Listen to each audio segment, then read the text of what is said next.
Let's do another Owen Benjamin thing. He's a flat earther / right-wing comedian. And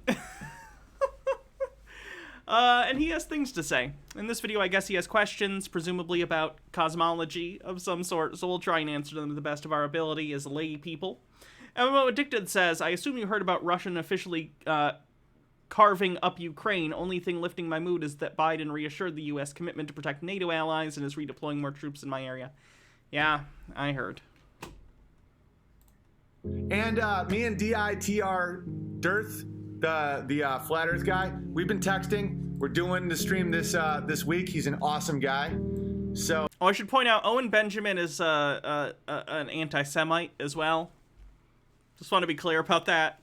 Oh, that's happening. I can't stand. I don't know if he brings up anything like that in this video, but if it comes up, don't be surprised. He's an anti-Semite. When people He's one talk of to those conspiracy theorists. Flat Earth people and they try to humiliate them and be like, you're so fucking dumb. Look at you. Look at you thinking the Earth is flat. You're so stupid and I'm so smart. When in reality, there's a lot of really weird things about the shape of the Earth. You know, this is one of those topics where people are like, oh, you're going to debate. You're going to get all fucking destroyed. I'm like, well, I also have some questions about the shape of the Earth and how satellites never seem to break or hit any space debris. And there's like thousands of them and there's never any issues. Satellites definitely have issues. I don't know how often they collide with one another, but that's why they work on telemetry data to make sure that they don't. Like, for instance, when they're trying to get rid of satellites, they try and get them back to Earth so there's less space junk out there. But I imagine there are cases of satellites hitting things. Let's see. Satellite collisions. Recently, I know there was a bunch of SpaceX satellites that something like that happened to.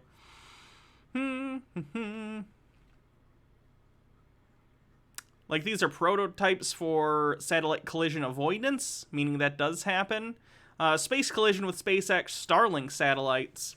In a letter to the FCC, NASA notes that Starlink's proposed launch of 30,000 satellites could have little impact on other spacecraft, so that's them being concerned about it, and I know recently a bunch of their satellites went down. So, satellite collisions. Strictly speaking, satellite collision is when two satellites collide while in orbit around a third much larger body, such as a planet or moon.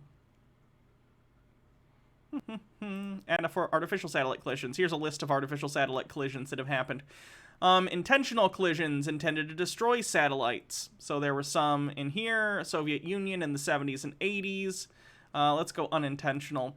Unintentional low-speed collisions, failed rendezvous and docking operations. In 1994, collision between the Suez TM-17 spacecraft and the Russian Mir space station. The 97 low-speed collision between Progress M34 supply ship and Russian Mir. 2005 low-speed collision between USA DART and USA Mobilcom communication satellite. Unintentional high-speed collisions, which are more what he's probably talking about. 96 collision between French Cerise military reconnaissance satellite and debris from the Ariane rocket. 2009 collision between the Iridium-33 communication satellite and derelict Russian Cosmos 2251. And then there's like 3 others listed here. So this does happen, but they build satellites with systems in place to avoid this intentionally, because it's a bad thing to happen. Not to mention, space is mostly empty. I know that we have a lot of space junk floating out there, but even so, there's a lot of space out there, and we're not just dealing in 2 dimensions like cars on a road, we're dealing in 3 dimensions.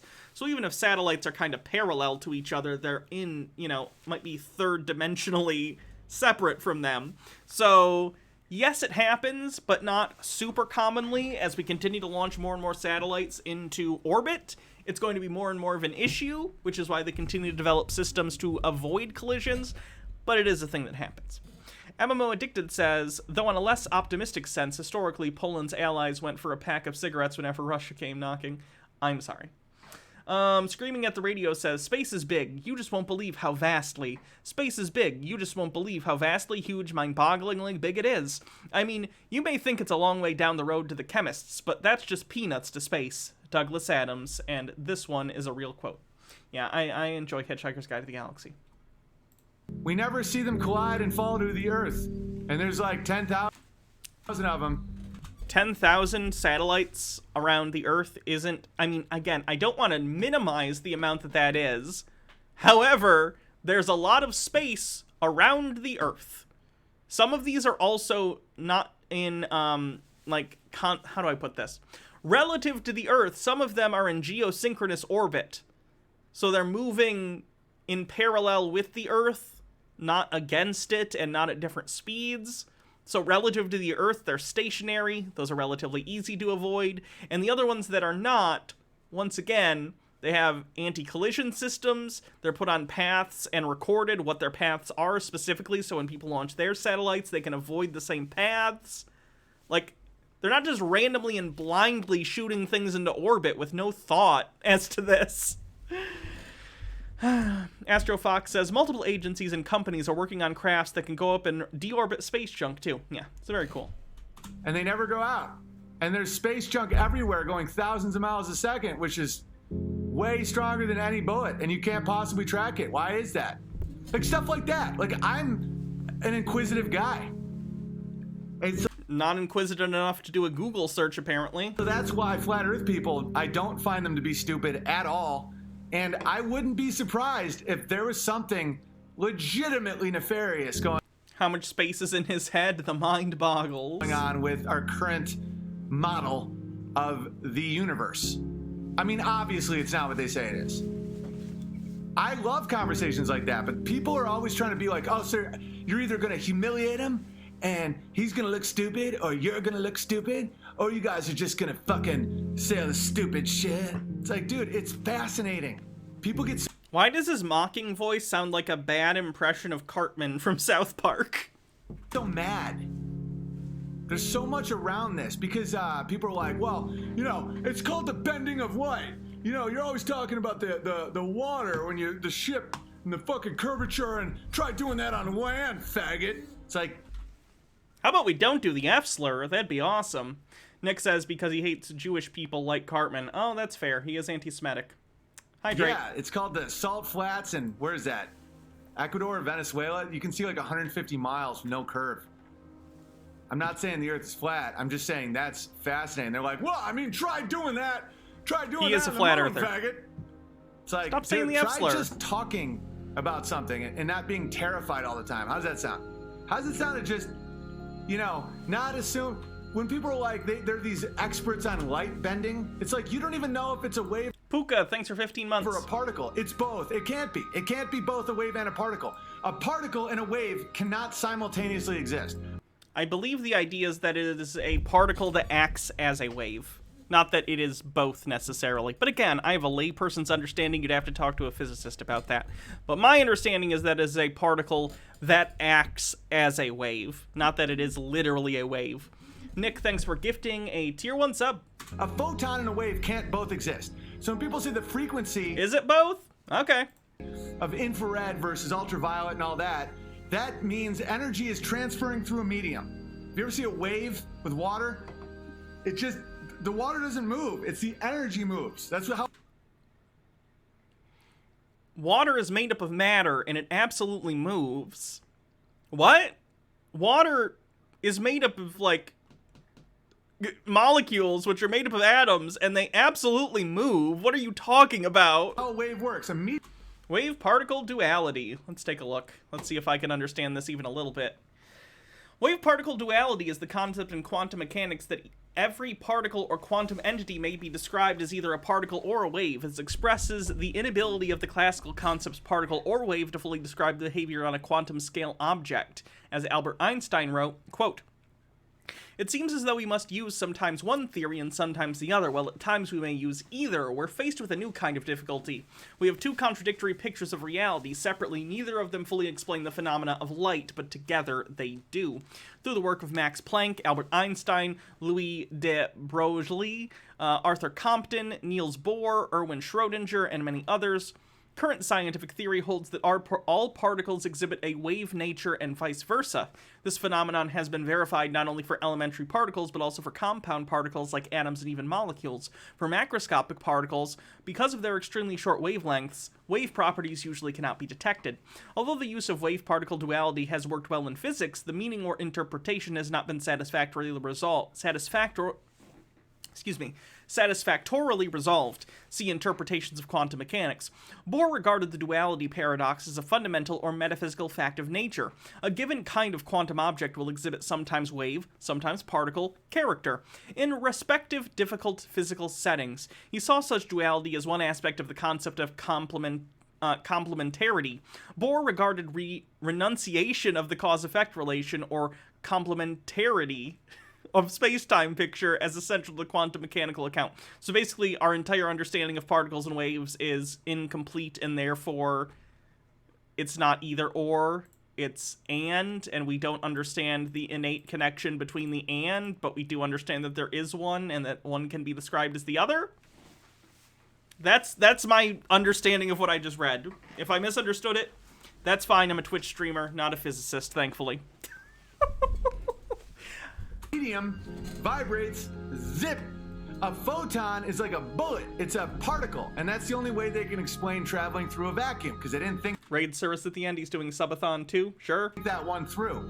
It can't be a wave and a particle. That's like a vegan meat eater. No, it's not. Again, I'm also a lay person, but from what I just read, no, our fundamental understanding of what these things even are is incomplete. Therefore, our definitions come into conflict with one another, so we have to kind of fudge our definitions until we come to a place where we better understand what we're even talking about.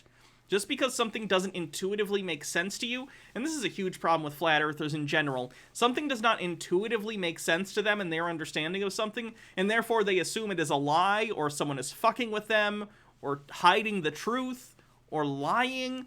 It's not the case. There are many things I do not understand. My discipline in life, my discipline as my job for the past decade, has been in communications. It's doing this for a living. And I know it's silly, and I wear the stupid outfits and stuff, but it's to get people's attention, it's to entertain people, right?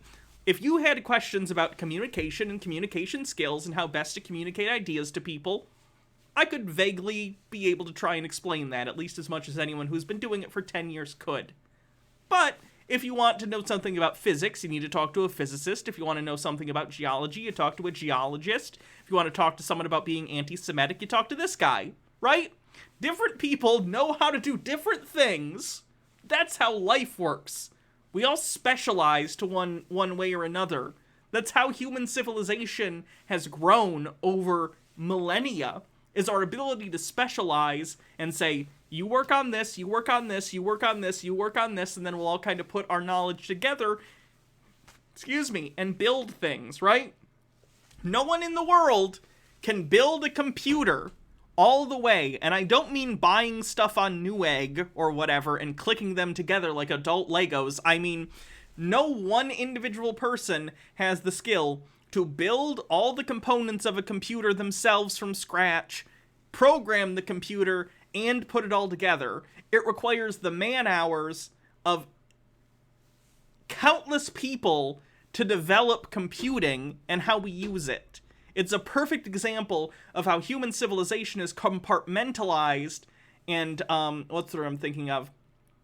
Allocated. People's skills are allocated to different disciplines in order to better society's understanding of everything that we have people in different disciplines of. Those are two things that can't. Division of labor, yes. So how could it be a wave and a particle? And then they go, well, you're not smart enough to understand. Here's a. Sure. If you want to put it that harshly, that's fine. It's not about intelligence level, though. You might be very smart. Like, there's, Nobel laureates in all sorts of disciplines that wouldn't necessarily understand the research of other people in different fields. You could be someone who is, for instance, a brilliant writer, someone who's written, Pulitzer Prize-winning material, but you're not necessarily going to understand hardcore mathematics and vice versa. It's not about intelligence. The concept of generalized intelligence is outdated anyway. Different people are good at different things, right?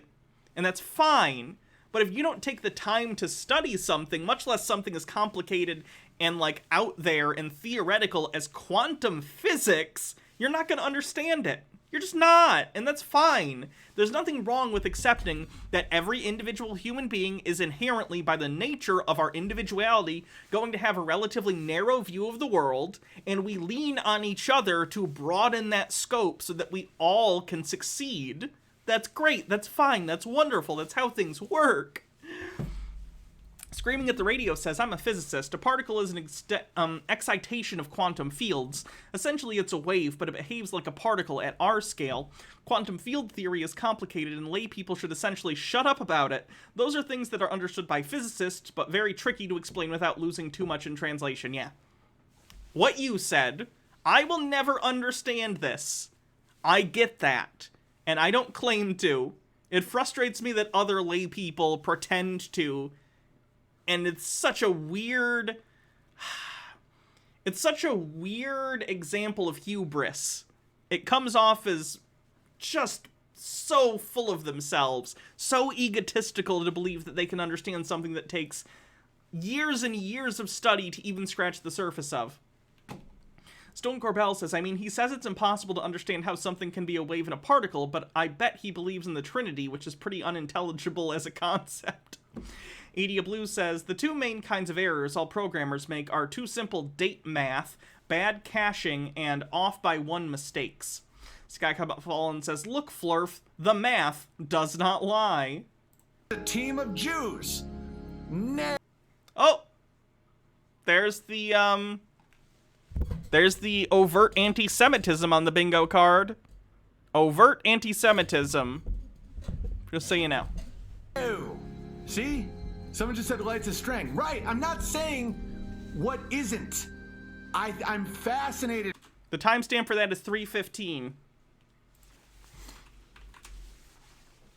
By this stuff, and I just find that world to be interesting. It could all be a psyop.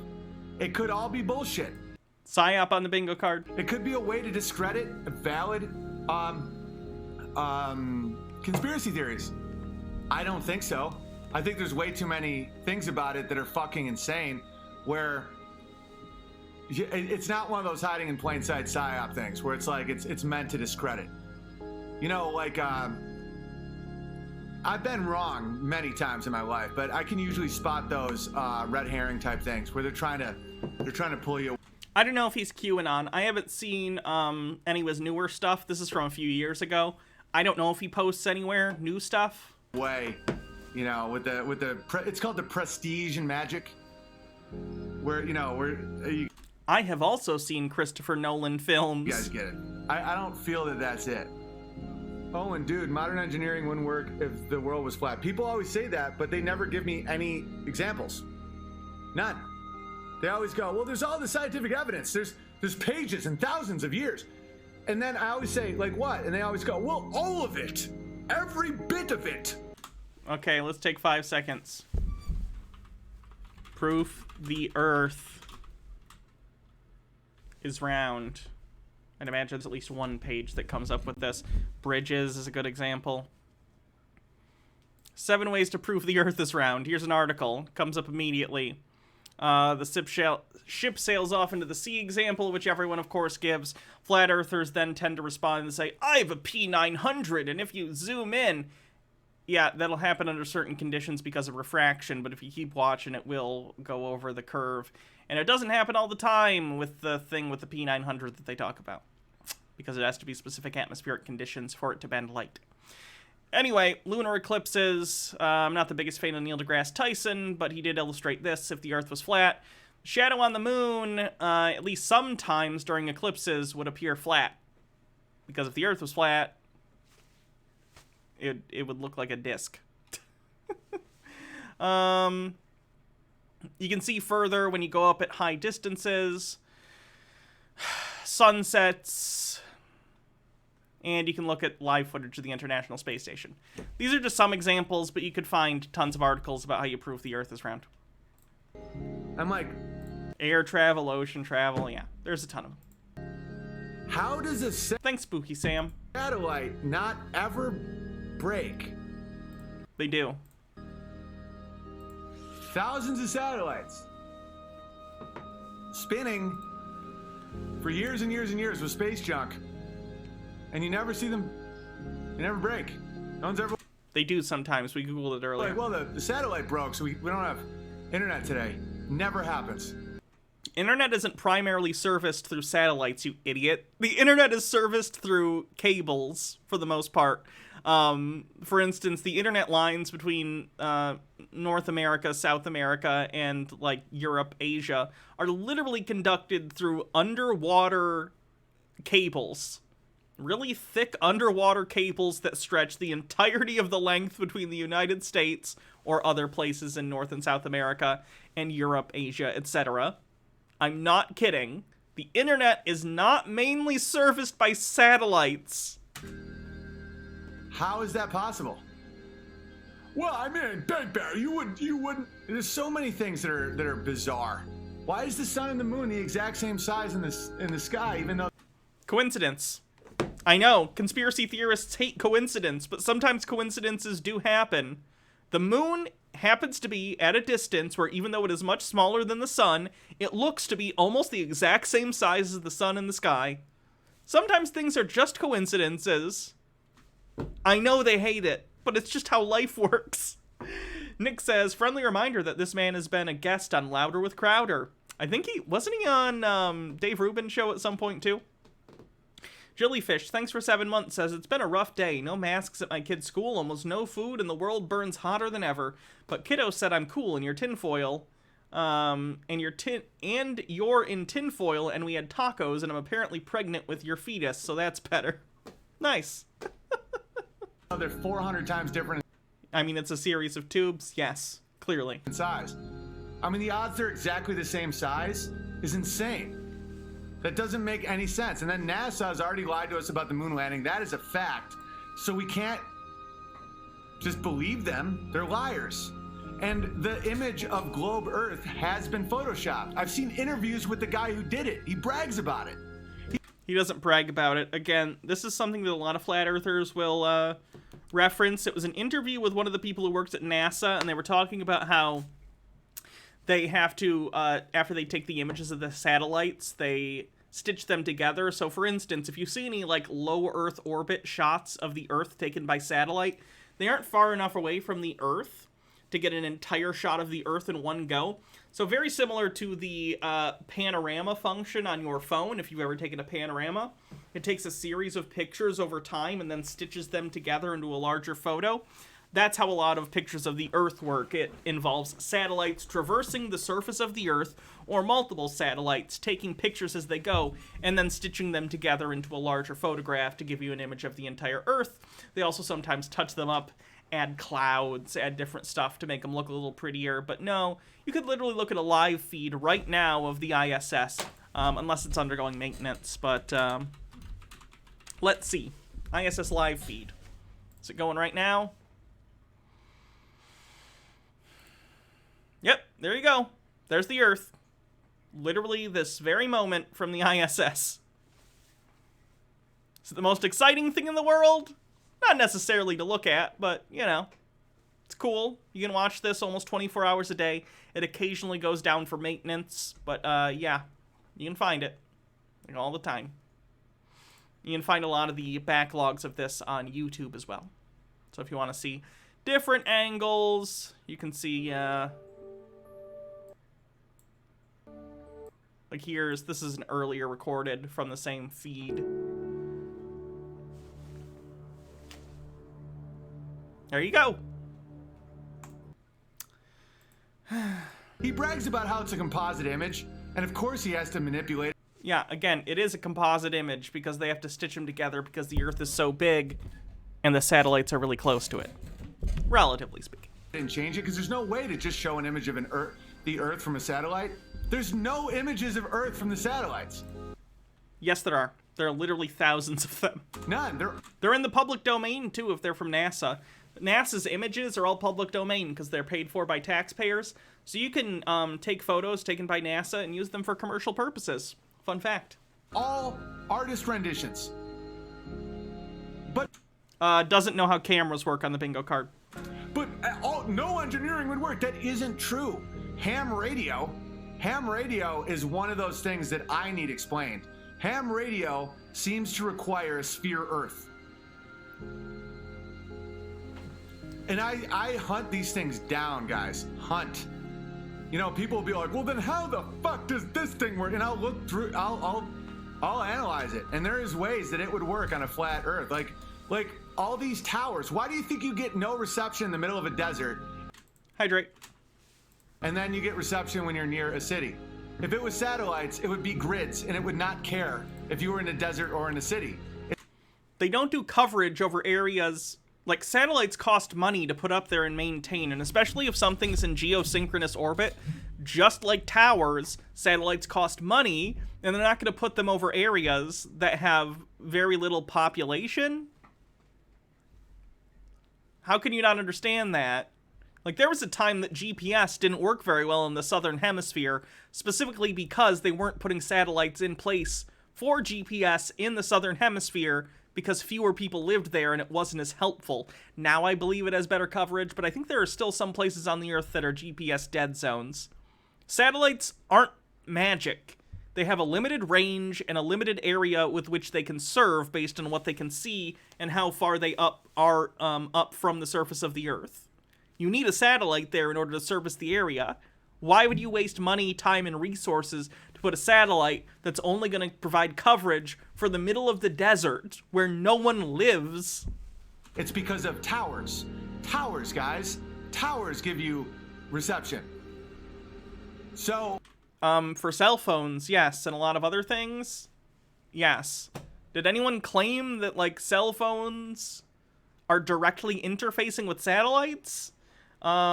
You need a satellite phone for that. Myra Wren says, here's a single photo of a very round Earth. Earthrise, yep. That was taken, was this the Apollo 11 mission? No, Apollo 8, sorry. Very nice. Of course, if you're a flat earther, you're also a moon landing denier. And a Apollo mission denier in general, so... Why would, if it was satellites, why would it matter if you were near a large population or not? Why would there be these dead spots?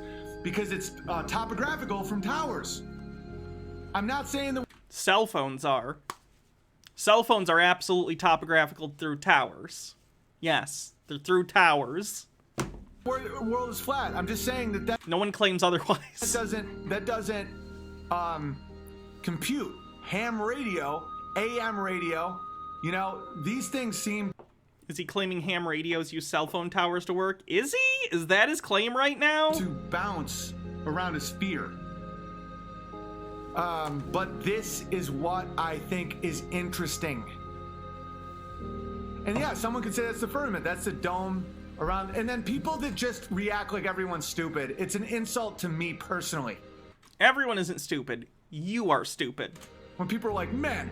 How could you even listen to these fucking morons? I'm like, your IQ is 90. Mine's way higher. What's your IQ? Let me know. So I think IQ is stupid anyway, but I've had an IQ test. Benjamin, what's your IQ? Just know that it's not stupid to wonder how all this shit works and why there is issues with a lot of it. There is. And it could be that the general population simply doesn't know a lot of shit because we weren't taught it in school. That's a possibility. A possibility is our educations are so fucking bad that we can't, because I can't put it together. So I know a lot of these people calling flat earthers stupid are full of shit. He can't put something together in his head, so he assumes no one else can. He automatically assumes he must be smarter than other people. It's ego. It's being conceited. It's very strange. Education, brain destruction, schooling, but I also had really smart parents that taught me at home. I did a lot of learning on my own. Sky Comet Fallen says, I had a test, I broke it. I was 118 mathematical and 130 verbal. I, fun fact, am in the 99th percentile of verbal skills. I talk real good. I know words. I know what words mean real good. I had piano. I had a lot of logos. I can't put together how this works, how satellites work. how how space works, how I'm real bad at math, though, so that took it down. a plane isn't affected by the spin of the Earth, and yet people say, oh, it's all because it's in a contained thing. No, it isn't.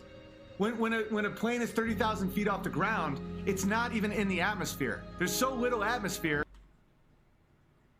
Yes. How small do you think the atmosphere is? What? The atmosphere goes up more than 30,000 feet. What? That it doesn't get sucked into an infinite vacuum. There's so It's still in the atmosphere, you idiot. little. Like, even when you're on a moving bus and you jump up and down or walk, you still feel movement.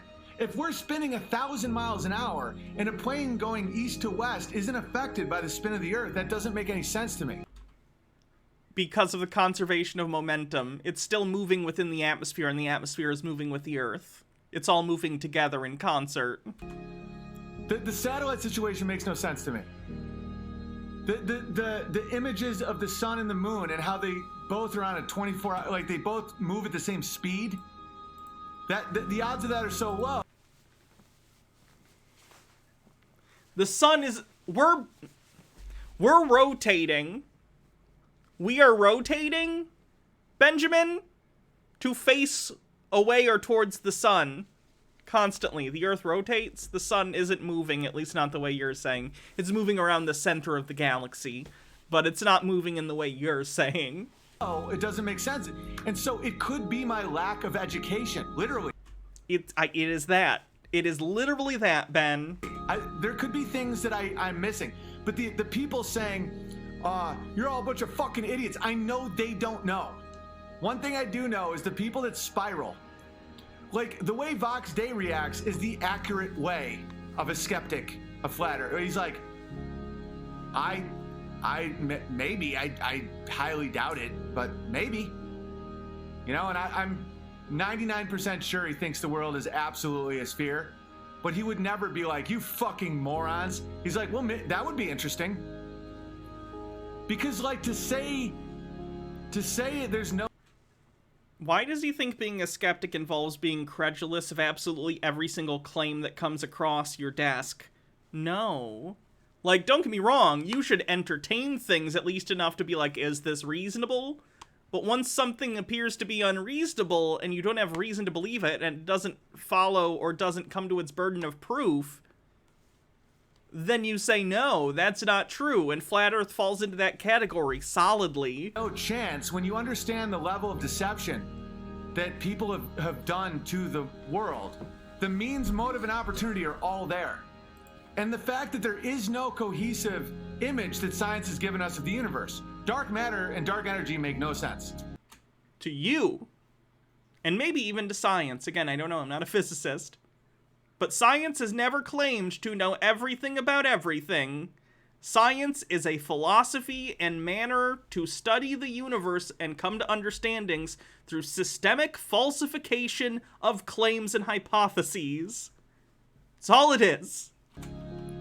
Sky Comet Fallen says it would not be interesting. It would be boring if the Earth was flat. It would be depressing because there would be nothing to learn. Even if it was the case, it would have nothing to do with whether or not it's boring or not. It's just not evidenced. There is not evidence the Earth is flat. I don't even care, because, like, fact isn't about whether something is interesting or boring or whatever. Who cares? It's about what there is evidence for and what there is not evidence for. And the evidence does not support the Earth being flat.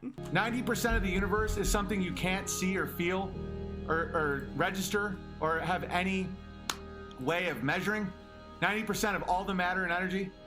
Why do you assume that we should be able to measure that much energy? To my understanding, and again, I don't know, there are physicists in the chat, correct me, but dark matter and dark energy are, from my understanding, basically they measure the amount of, like, matter and energy released by the Big Bang, and there should be more of it than we are currently able to detect. So dark energy and dark matter are not one thing, it's just all of the stuff we are incapable of detecting right now.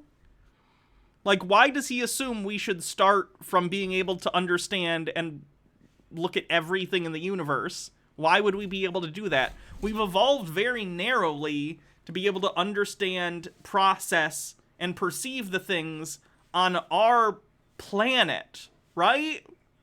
And we've developed machines and devices that help us expand that narrow view that we have, but by no means have we expanded it to infinity. There are things we don't understand and can't detect. It's just trust us. Gravity is immeasurable.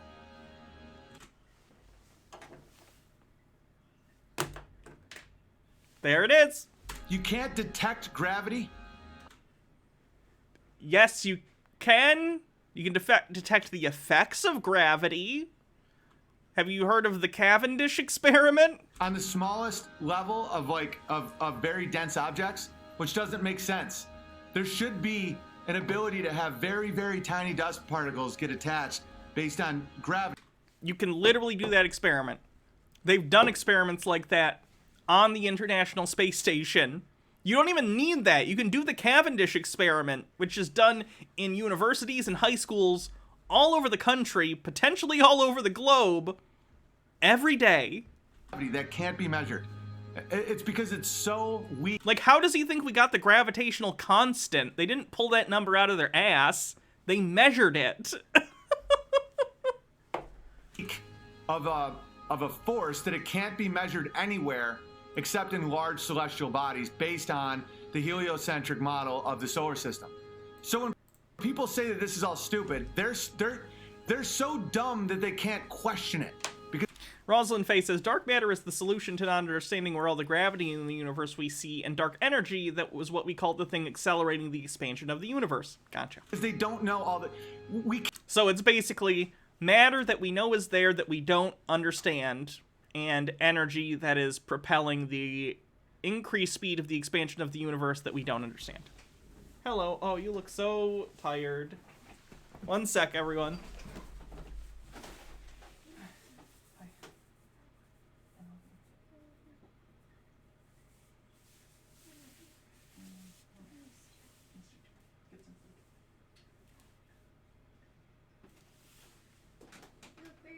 Thank you. Hi, Oliver. can't replicate a vacuum on Earth.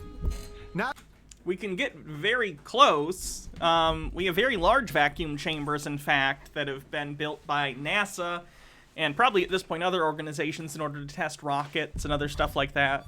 We can recreate vacuums on Earth. not only does a spacesuit not work in a vacuum, we What? can't even They literally test spacesuits in vacuums. What are you talking about? replicate it. Why do you think that all They do. I've seen video of at NASA them testing spacesuits in a vacuum chamber. What are you talking about? the NASA videos are from underwater? No, those are specifically for training astronauts on the model they have of the International Space Station in a pool to simulate working in zero-gravity conditions for long periods of time. But they test spacesuits in vacuum chambers, Owen. You can find video of it online. We've watched it on stream. That's the opposite of a vacuum. A vacuum would pull it out. A vacuum with a normal spacesuit would be ripped apart like that, and No? anything inside would die. Fact.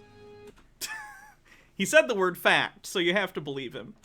The whole space program is bullshit. When you are replicating a vacuum with the pressure of water, that makes no sense. And there's videos of the International Space Station where you can see bubbles. They're not bubbles. They don't behave as bubbles. They're either paint and stuff, and it depends on the video you're watching, paint and debris coming off of the International Space Station, or ice crystals that are forming and falling off of it. Fact.